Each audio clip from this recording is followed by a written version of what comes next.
Hi friends, आज एक question के ऊपर डिस्कस करेंगे। How to increase the operating flux in the transformer. तो वो जो ऑपरेटिंग फ्लक्स है जिसके वजह से एक साइड का इलेक्ट्रिकल एनर्जी दूसरे साइड में ट्रांसफ़र हो रहा है, तो किसके वजह से हो रहा है? ऑपरेटिंग फ्लक्स के वजह से हो रहा है। तो ये वाला ऑपरेटिंग फ्लक्स को हम लोग कैसे इंक्रीज कर सकते हैं, उसका कुछ ही पॉइंट है। चलो डिस्कशन करते हैं। Operating flux depend on the current. कैसे होता है?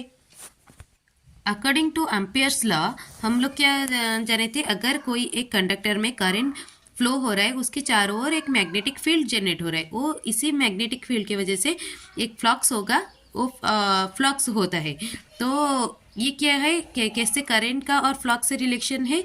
जितना अमाउंट ऑफ करंट इंक्रीज होगा उतना ही अमाउंट ऑफ फ्लक्स क्या होगा, बढ़ता ही जाएगा। As current increases, the flux also increases. I is directly proportional to phi.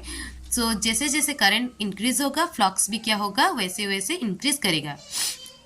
और एक पॉइंट क्या है, if we increase the area of cross section of the copper means हम लोग वाइंडिंग में जो वाइंडिंग यूज होता है वो क्या होता है, इलेक्ट्रिकल कंडक्टर होता है ना, बेस्ट इलेक्ट्रिकल कंडक्टर, जिसमें कि रेजिस्टेंस कम होता है।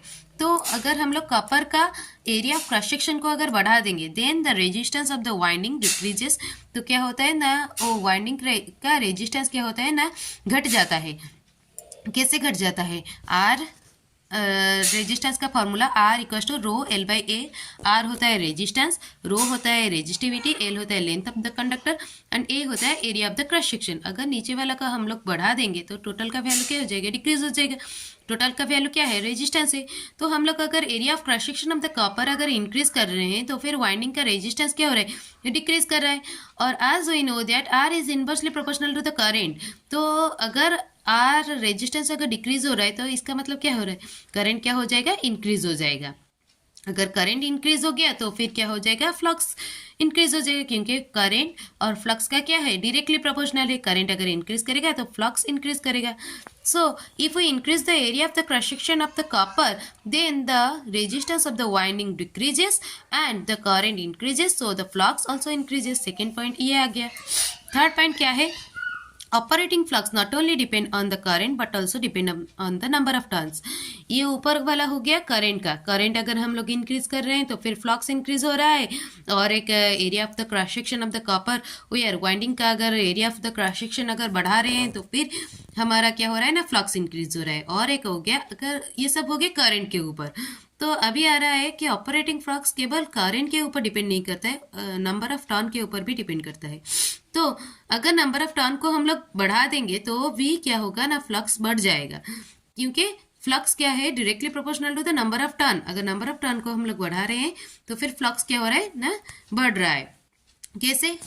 The total flux through a solenoid inductor, मतलब क्या है, एक कॉइल को अगर ऐसे ऐसे एक सिलेंडर में के चारों ओर अगर ऐसे वाइंडिंग कर लेंगे, ऊंड कर लेंगे, तो फिर वो क्या हो गया, एक सोलेनॉइड, मतलब उसके अंदर से क्या करेंगे ना, हम लोग वो सिलेंडर को निकाल लेंगे। सिर्फ वो कॉइल रहेगा, उंडेड वाला कॉइल ऐसे ऐसे ऐसे ऐसे, वो क्या होता है, एक सोलेनॉइड होता है। तो सोलेनॉइड इंडक्शन का अगर लेंथ एल है और नंबर ऑफ टर्न एन है, तो is proportional to the current through the inductor and the inductance of the inductor according to the क्या होता है ना, फ्लक्स क्या होता है। तो सोलेनॉइड इंडक्टर अगर हम लोग ले रहे हैं तो उसका फ्लक्स क्या होता है ना, inductance of the coil into current. तो इंडक्टेंस ऑफ द कॉइल क्या होता है ना, area into mu naught means permeability of the solenoid into number of square, number of turn का स्क्वायर, नंबर ऑफ टर्न का स्क्वायर। तो flux क्या हो रहा है ना, directly proportional to the square of the number of turns.